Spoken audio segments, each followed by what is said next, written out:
Welcome back to the Delaware Way. I'm Larry Menti. To talk more about that cut in the corporate income tax that we just talked about a moment ago is Thomas Cooke, the Delaware Finance Secretary. I know everything I've read says it's an altering, it's a redistribution of the tax. Everybody, and yet John Kowalko just a moment ago and some other people, representatives, call it a cut. What is it exactly? Well, it's actually a recalculation in the way the tax is done.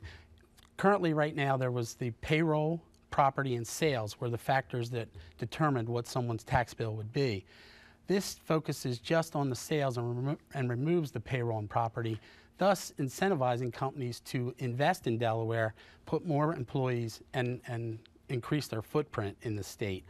That would give them a cut. If someone really just has sales in the state and no real presence, then that would actually create an increase for their taxes. What is the benefit of cutting taxes at a point now where the state is in financial straits? Well, the one thing about this bill that was signed by the governor allows for us to stay competitive with surrounding states. We are the only state east of the Mississippi and one of only 9 states that have the 3-factor apportionment that I just spoke of. So this makes us more competitive, not only nationally, but globally. Now, I read an article about this, and I think you were quoted in the article that said, you know, this will help keep the agricultural spin-off here from DuPont, the headquarters. Well, it's already here.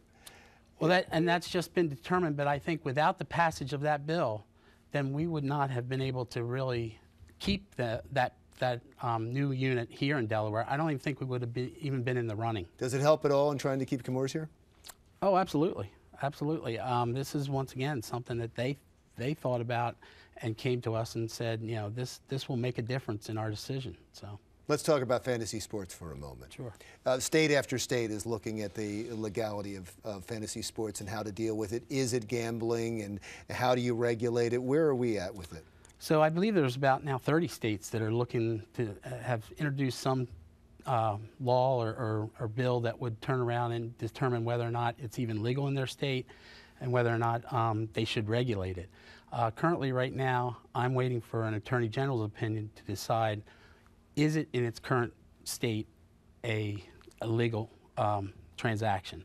And so once we get that back, that will tell us, okay, if it is, then do we need to regulate it? Do we need to pass legislation to put a larger oversight on it?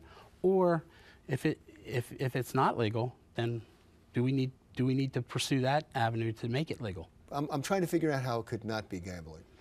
I mean, I've done it, and I'm trying to I'm trying to hear what the argument could possibly be. And I know it's you don't bet on the outcome of games, right, but you still are betting money to make money.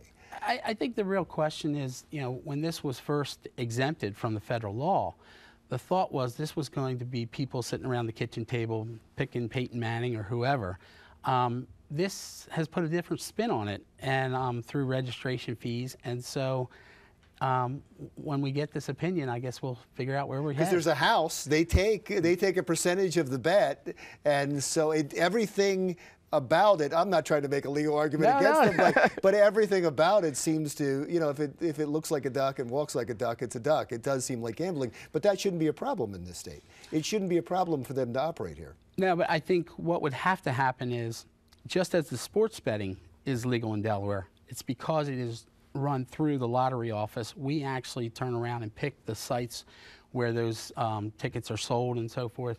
This would be a different business model than they currently operate in the other states. So I think there would be a little bit of a change, and so there could be some kind of a way in which we kind of franchise it out to them, and there might be a revenue impact that way.